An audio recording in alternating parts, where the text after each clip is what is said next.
Hello guys, কেমন আছো সবাই? Welcome back to my channel. আজ আমি আমার জীবনের কিছু কথা বলতে চাই। ভাবছি তোমাদের সামনে এই কথাটা আমি তুলে ধরি।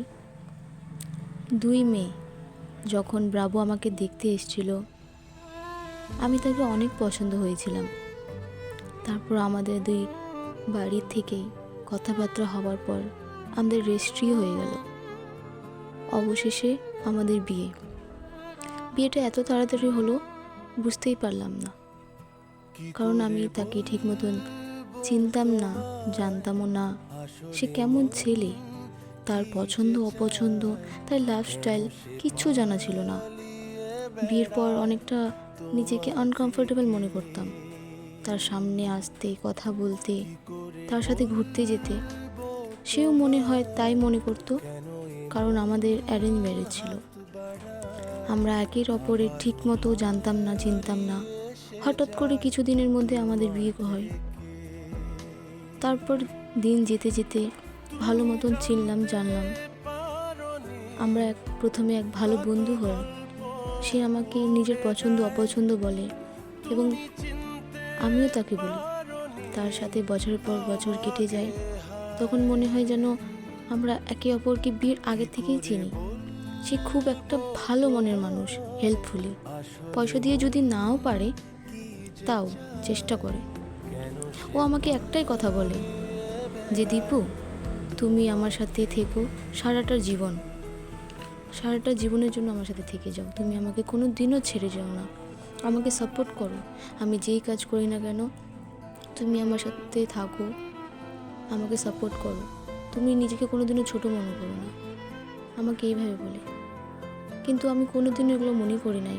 ও যেই কাজ করুক না কেন আমার খুব পছন্দ লাগে, আমি ওকে সাপোর্ট করি এটার জন্য। আর ভিডিওতে দেখছই এত দূর অব্দি রাস্তা, যতটাই দূর হোক না কেন আমি তোমার হাতটা ধরেই চলতে চাই, তোমার সাথেই যেতে চাই। আমার বাবা মা তোমার হাতের উপর হাত দিয়েছে, হাতটা ধরিয়ে দিয়েছে। আমি তোমার হাতের সাথে হাত রেখেই চলতে চাই, শেষ নিঃশ্বাস অবধি তোমার সাথেই থাকতে চাই। আমি তাকে একটাই কথা বলি যে, তুমি গাছের নিচে যদি থাকো তো আমি ওখানেই থাকবো, কিন্তু ছেড়ে আর যাবো না। আর এখানে দেখো আমি রাজহাঁস দেখছিলাম, ও হঠাৎ করে ফুল এনে দিল আমাকে, আর আমি কানের কাছে গুঁজে নিয়েছি। তারপর কিছু ফটো তুললাম।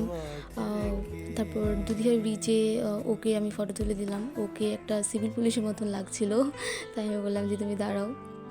আর এখন দেখো, এই কার্ডটা যদিও আমার না, কিন্তু ভগবানের কৃপায় আর তোমাদের ভালোবাসায় আমি একদিন ঠিক করব। তোমাদের ভালোবাসা যদি থাকে আমি একদিন ঠিক এই কার্ডটা কিনতে পারবো। আর এটা জঙ্গলি বাবা মন্দির, তোমরা যদি ঘুরতে চাও কেউ ঘুরে আসতে পারো, খুব ভালো মন্দির। এখানে যা মনের ইচ্ছা থাকে তোমরা যদি বলো তাহলে পূরণ সত্যিই হবে। যদি শ্রদ্ধা মন নিয়ে চাও ভগবানের কাছে তো সত্যি পাবাই তোমরা। আর দেখো পাহাড়ের ঘুরতে গেলে কতটা মজা লাগে।